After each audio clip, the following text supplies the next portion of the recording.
Hello students, today we're going to learn about a US consumer electronics company, Google Nexus. Most of us at least once must have heard the name of the company, Google Nexus. Let us know this company in a much better way.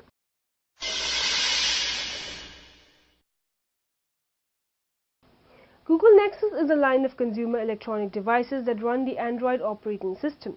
Google manages the design, development, marketing and support of these devices, but some development and all manufacturing are carried out by partnering original equipment manufacturers. The product family consists mostly of mobile devices. 6 smartphones and 4 tablet computers have been released to date.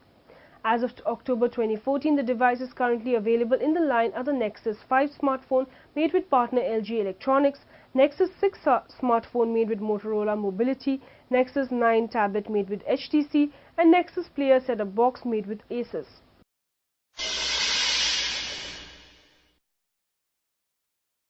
Towards the end of 2009, the prospect of a Google-branded Android smartphone was lighting up the tech blogosphere.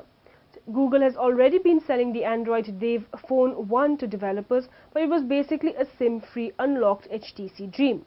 The idea that Google might sell its own smartphone directly to consumers was generally exciting.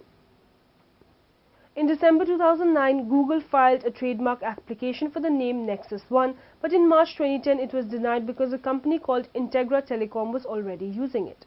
This wouldn't stop Google from using it, but it could leave them open to a lawsuit. Integra never sued, so presumably they came to some kind of agreement. On January 5, 2010, Google announced the Nexus 1 officially, and it was to be the first device to run the new Android 2.1 Eclair. It had a 3.7-inch AMO LED display, a 1 GHz Snapdragon processor, 512 MB of RAM, 512 MB of storage, and a 1400 mAh battery.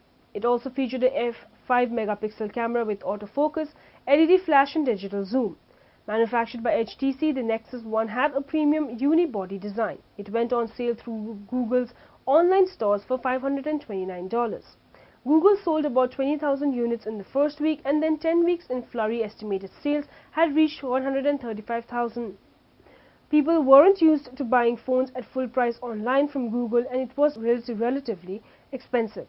The fact that Google initially partnered with T-Mobile in the US didn't help either, as it had limited network coverage compared to Verizon and AT&T.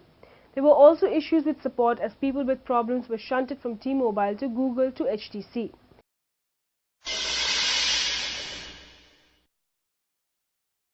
Google Nexus 4, a 4.7-inch smartphone from LG and Google that can be purchased directly from Google Play with no carrier commitment or contract. The Nexus 4 offers a 4.7-inch display with 1280 x 768 resolution protected by Corning Gorilla Glass 2.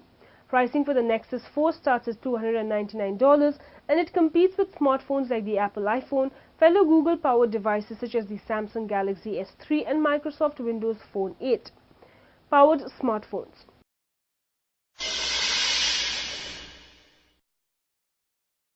Google Nexus 7, a 7-inch tablet computer developed by Google and Asus that runs v4.2 of the Android mobile OS. Pricing for the Nexus 7 starts at $199, and it competes with tablets like the Apple iPad mini, Amazon's Kindle Fire HD and the Nook Tablet HD.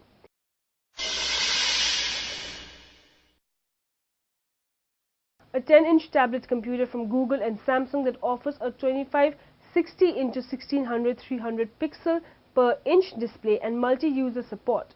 Pricing for the Nexus 10 starts at $399, and it competes with tablets like the Apple iPad 4 and Microsoft Surface with Windows 8 Pro.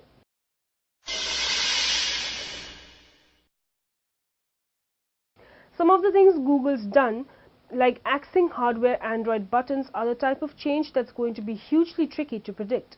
On the other hand, there are some hardware innovations just coming to the forefront of smartphone design that Google will always grab and run with. We're going to be seeing 1080p screens in smartphones in the near future, and there's still a lot of confusion regarding them. Largely, we're just not sure how much use they'll actually be, or if we'll be capable of readily appreciating the improved resolution. Maybe Google will adopt such a component for the next Nexus and make a point to deliver it alongside software that finally convinces us of the high value of such super high res displays. So students, we got to know about the various aspects of Google Nexus. We went through the company's history to its present scenario. Hope the information about the company was useful and have a good day ahead.